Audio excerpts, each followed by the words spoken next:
Before we start the course, let us look at what are the IoT products that are available in the market, how this industry is going to grow in the next 5 to 10 years, and what are the career opportunities in this particular field, and what will be the course contents of this whole IoT course.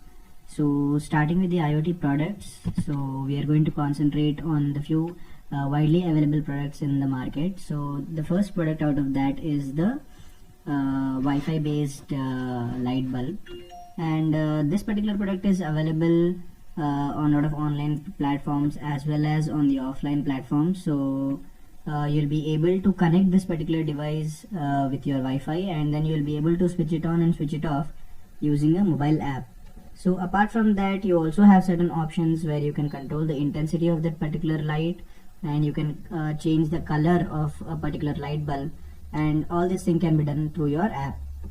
The other feature that they are allowing is the use of the voice assistant, that is the Google Mini or the Amazon Alexa, and you can also control all these options using just a voice command. So this was the first product that we just wanted to list out here in order to make you understand that these kind of products can be created as an end-to-end application using the contents of this particular course. The next product that we have listed here is the smart bag.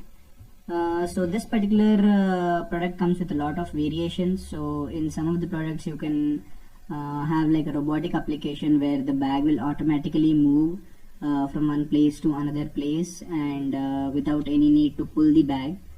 Some of the bags have got the automatic tracking system, so you can directly get to know the location of the bag, and if you are in an airport, or if you are in a crowded place where you might have misplaced your bag, then you can easily find out using a particular app. So these are some of the options that you get in a smart bag. And coming to the next product is the Nest thermostat. So basically this product also controls the temperature in your home, and it is like a learning thermostat, that is it follows the patterns and makes you comfortable in a particular house. It knows like which temperature to set at what time, and this particular company has been taken over by Google. So now these products are coming under the Google Nest tag. The next product that we have listed here is the Wi-Fi enabled moisture measuring device. So you can measure the moisture, and you can also measure the temperature on the surface of the leaves. So basically if you can see this image, it has got three different moisture sensor placed at three different depths, and from which you can get the moisture readings. And you also have a particular sensor to measure the temperature of the particular surface, or you can also measure the temperature on the leaves. So basically these particular products can be placed in bulk quantities in the whole farm, and you'll be able to get the readings of the moisture levels that are present in your in the entire area. So these are few products that are there in the market. And coming to the next set of products, so again this is one of the products that can be used in the gardening application. So this is like an automatically moving robot, and which has got a blade in front, and which can cut the grass for you. So basically it's a lawn mower, and this particular product is useful in gardening applications, in maintaining a proper height of the grass, and once it starts, automatically it sort of covers the whole area, and it cuts the grass for you. So instead of employing someone in order to use for such applications, we'll be able to use automated devices which can do the work for us. The next application that we are going to look at is the Amazon Alexa. So basically this application is like it's a voice assistant, and also it can give you lots of information like extracting it from the internet. So this has become a really helpful device, and it can play you songs, it can do a lot of other things, it can give you the temperature readings of a particular place. So all that can be done using an Amazon Alexa.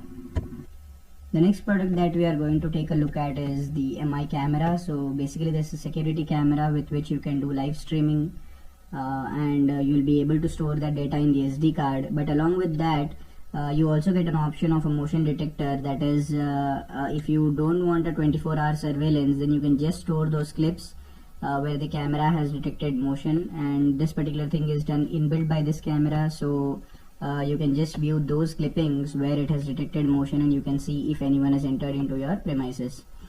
Then there is a list of different gadgets that have come up in this IoT space. That is, you can see BP measuring devices, you can see pulse oximeter devices, which can directly measure the value of a blood pressure or the pulse oximeter from a person, and they can directly upload this value onto the server. Apart from that, there are few devices like toothbrushes and spoons and forks and all the basic devices that we use, the basic things that we use in our home. All these things are connected to the internet, and they are forming an application under the IoT domain. So that is how the companies are investing into this particular domain, and there are currently so many products that are coming under the IoT sector or the IoT domain.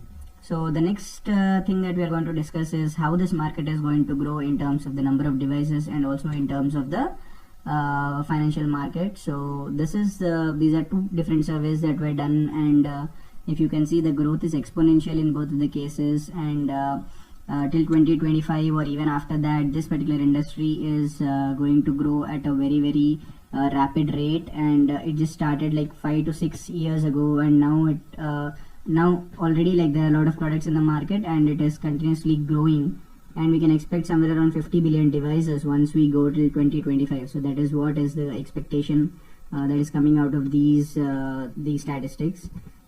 And then once we have a look at the market forecast, so even here the growth looks exponential, and this particular slide also lists out the area in the different domains. That is how the IoT is going to grow in the military and aerospace domain, in the automotive domain, the industrial domain, in the consumer markets. So all these markets are seeing a rapid growth in the IoT devices.